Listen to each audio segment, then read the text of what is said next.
Good afternoon children. तो आज बच्चों तुम लोगों को मैं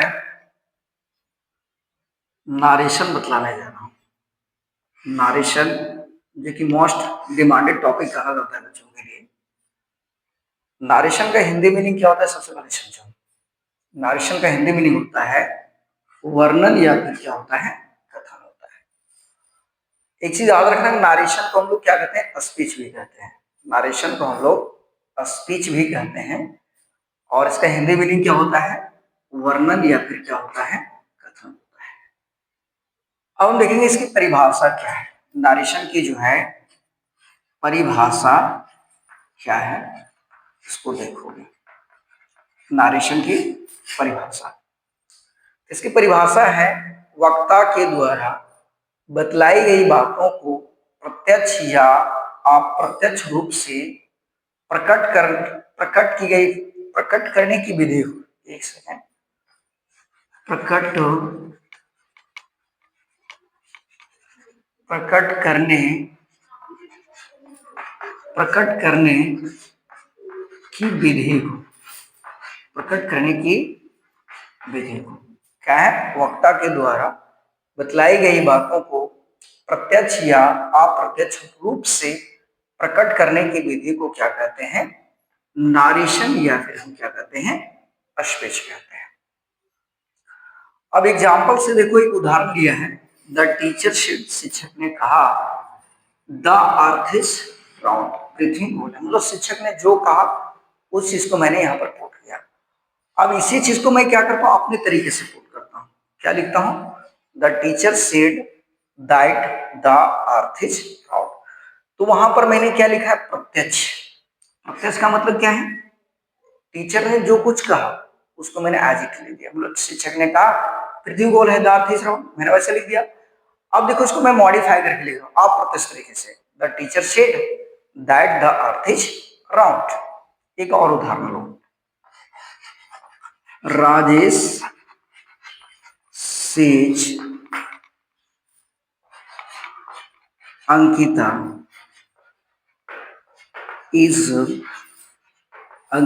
is going to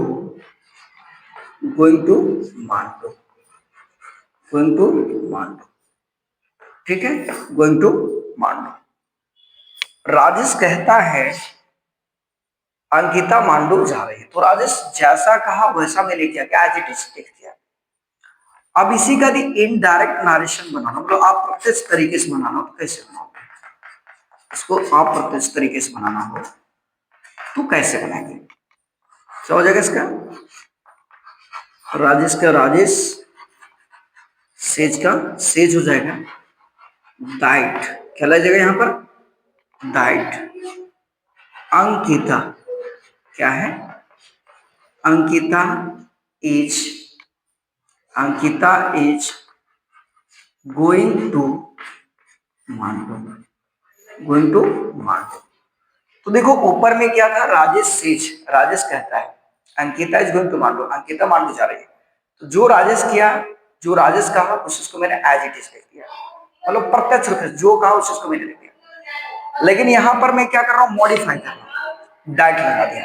Rajesh says diet Ankita is going to Mandu, Ankita जो है मांडू जा रही है। तो यहां पर मैं क्या कर रहा हूं, अप्रत्यक्ष तरीके से प्रस्तुत कर रहा हूं। अब देखोगे कि नारेशन को जो है वर्गीकरण किस प्रकार से किया गया है।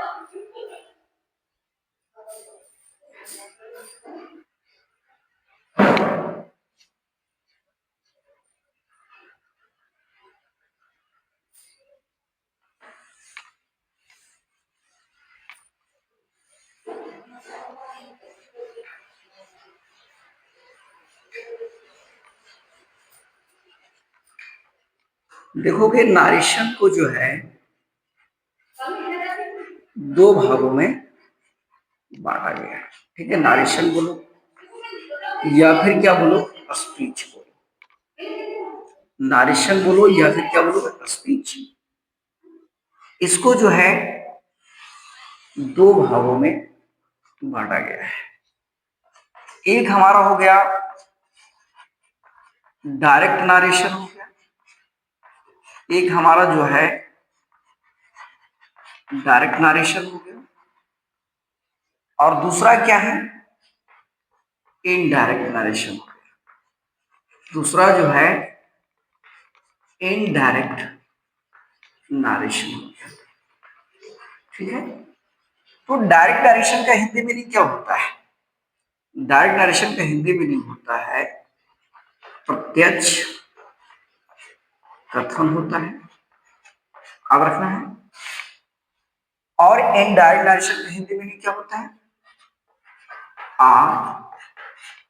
प्रत्यक्ष कथन। कथन की जगह पर तुम वर्णन भी लिख सकते हो। कथन की जगह पर जो है तुम वर्णन भी लिख सकते हो। क्या लिख सकते हैं? वर्णन। अब डायरेक्ट नरेशन की परिभाषा क्या है देखो यहाँ। डायरेक्ट नरेशन की जो है परिभाषा क्या है? वक्ता के द्वारा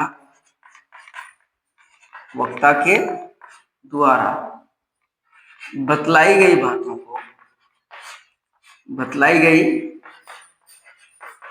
बातों को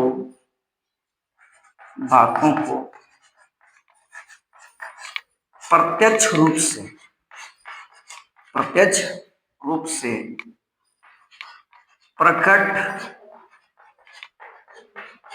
करने की विधि को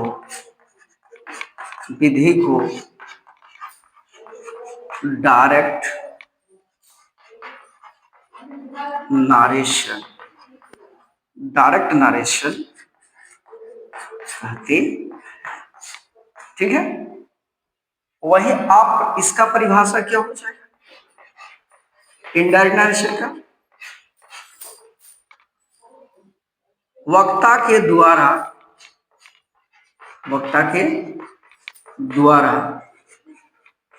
बतलाई गई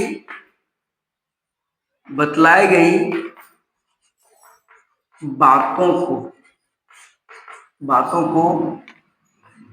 अप्रत्यक्ष रूप से प्रकट की गई बातों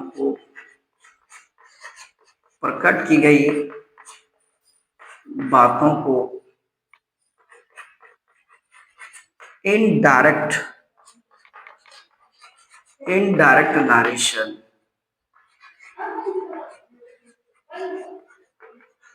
इनडायरेक्ट नारेशन कहते। ठीक है,